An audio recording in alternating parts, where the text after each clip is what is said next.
All right, guys, so welcome back to Home on the Hitch. Glad to have you here. So we are home at our home base for a few weeks, getting ready to go on a short little cruise coming up, but we're going to be doing some maintenance on the RV, or actually we're going to be working on another area of the floor here that we have some soft spots in. Did a previous video on that, on how we cut up the floor and repair the soft spots in a laminated floor system with epoxy. Got a lot of good responses, but also got a lot of questions. Apparently I didn't do a great job of covering everything, so going to try to cover it a little bit better for you guys on this video as I make this part of the repair. It's going to take a few days to do, but we're going to get through it. I'm not really looking forward to it, but it's definitely not that hard to do. So we're going to get everything together. We'll talk about all the things you need today on Home on the Hitch, so stick around.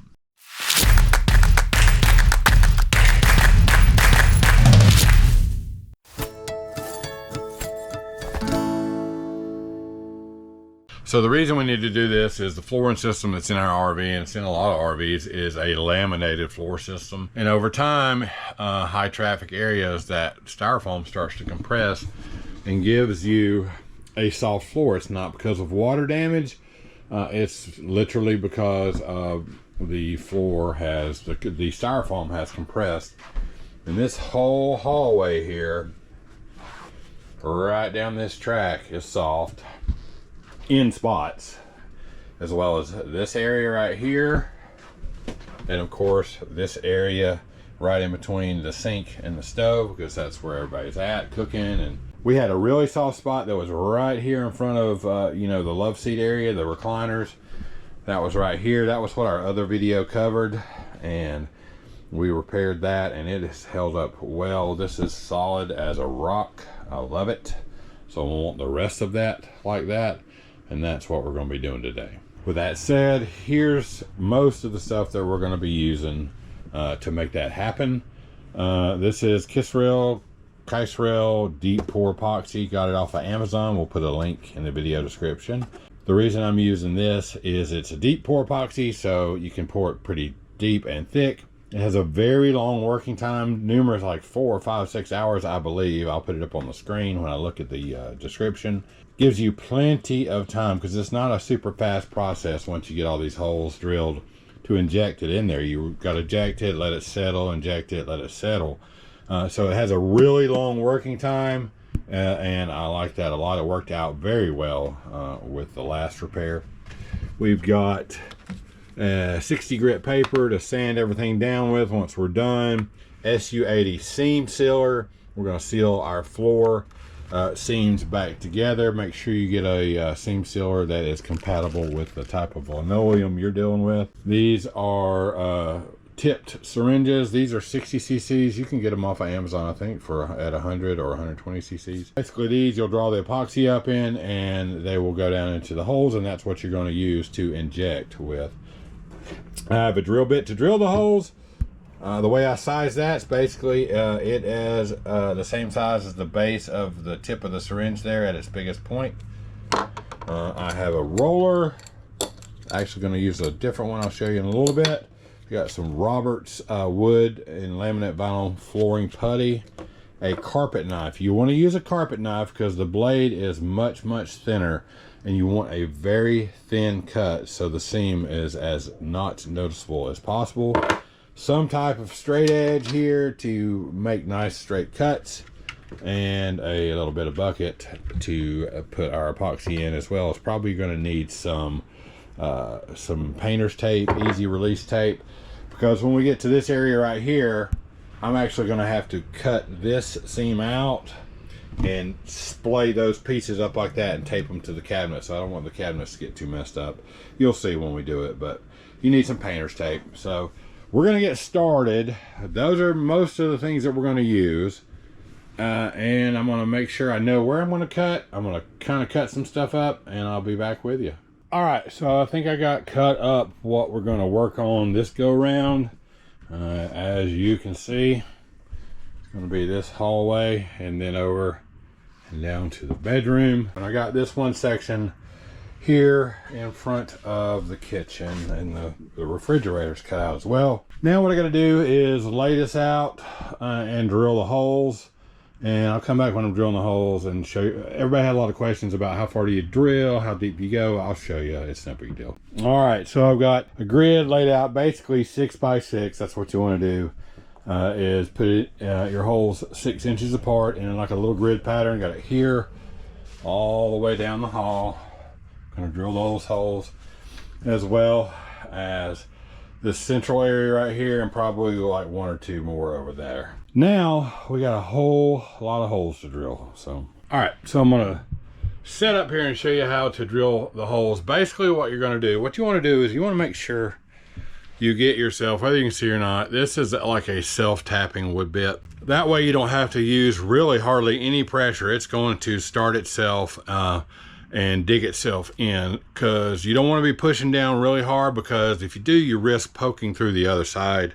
This is a laminated floor. It means there's a real thin piece of Luan here, which is this wood covering right there, the styrofoam, and then another piece of that Luan plywood. What your goal is to drill a hole in the top piece of plywood and just through the styrofoam, and when you feel the bit touch the second piece of plywood, then you stop. You don't push and let it, you know, drill through that, because if you drill a hole through that, then all your epoxy is just going to drain out.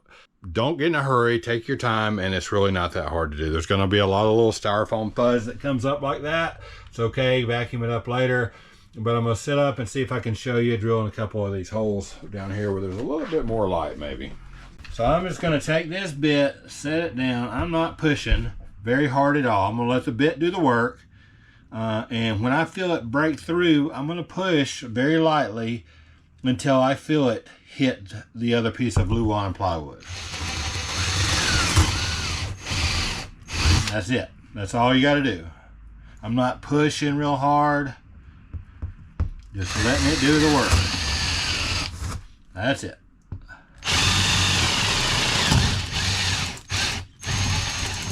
Because you do not want to poke a hole through the other side.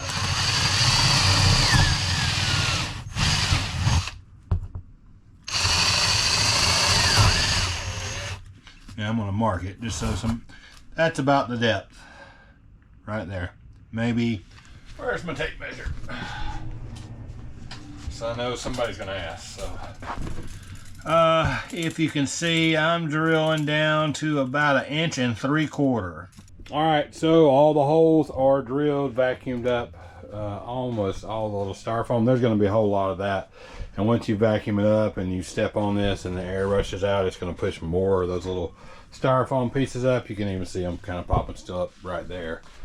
So just vacuum up as much as that as you can before you get ready, because you just don't want that stuff in the way when you're trying to pour this epoxy or squirt it in there with a syringe, and then when it kind of backs out of the hole, make sure you got yourself a nice scraper that you can just kind of scrape it away from the hole and into other holes. So mixing this epoxy real easy. This is a 1.5 gallon kit, and basically it's 2 part A's and 1 part B, and we're going to pour every bit of it in that bucket and stir it up, and then we're going to start injecting it in these holes, and that's going to be a lengthy process. So going to get started with that. Just gotta get it in there, do the best we can. So it's a mess when you're doing this. It kind of gets, just be careful and don't get it on the rest of your floor. We got that section over there is full, and we're about halfway done with the hall. I used the 1.5 gallons, and I just had to mix up the 96 ounce that I had there, and I have one more of those, the smaller one, the 96 ounce. I've got one more of those.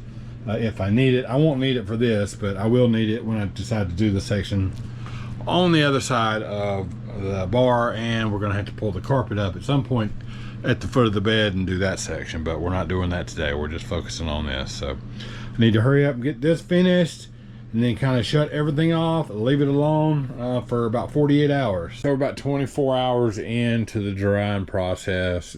It's dry on the surface for all intents and purposes.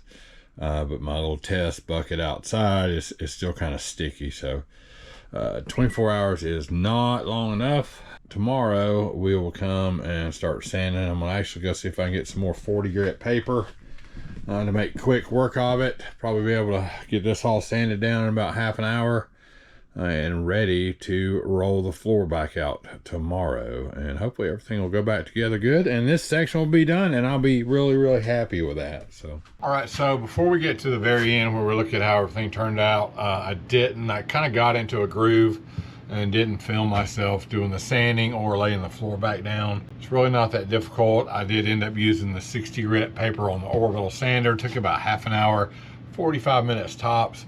You don't have to get it sanded back down to like smooth wood. Just make sure the epoxy is smooth. Don't have any humps or lumps or anything like that that you're gonna feel through the floor. It really doesn't take that long. As far as for putting the floor back down, I use spray adhesive, Gorilla Glue brand. You could use Scotch. I use Scotch and Gorilla Glue, as a matter of fact, as well as some double stick carpet tape.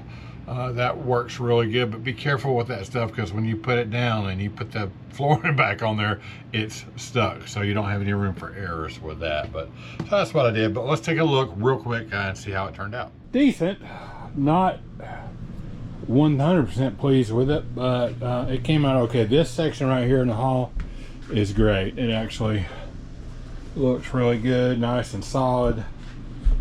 Firm to walk on. Did have a fair amount of shrinkage in the linoleum that I cut out of here, and so lining it up back did not go 100% perfect. So there's a couple of pretty big mismatches right there. It is what it is. It doesn't look horrible. Nice and solid to walk on. So I did the seam sealer, filled the big gaps with the putty. We'll let that dry overnight, and then I'll come back tomorrow and fill the big gaps again, and then that'll be what we can do with it. Could have gone better. I think what I would have done differently, if I ever have to do a big section like this again, like the big long sections, when you cut those out, the big long sections like that, like a big rectangle, they shorten just a little bit, but you can't really tell once you fill that gap with putty. If you cut it out in a hatch pattern, like on the grout lines, and cut a big patch out, sometimes it's hard to get that to line back up 100%. So what I would have done different is just cut this rectangle out, that rectangle out, and then that rectangle out, and put them back in one at a time, and it would have lined up a lot better. As always, guys, appreciate you being here. I hope this helps somebody out. Just to let you know, you can do these projects if you want to take a little time and do it. You can do it yourself. The longer you can let this stuff, when you put the epoxy in there, the longer you can let it sit and dry. 48 hours is minimum, but if you can let it sit in there for a week before you even go in there and do anything to it, that would be great, because you're going to feel it even in the days past get like more firm and more firm. We're 3 or 4 days past it now, and this floor is rock solid. I'm really happy with the way the floor turned out. So love you guys. Coming to you soon from the wide open ocean. Take care of each other, love each other, and make every moment count.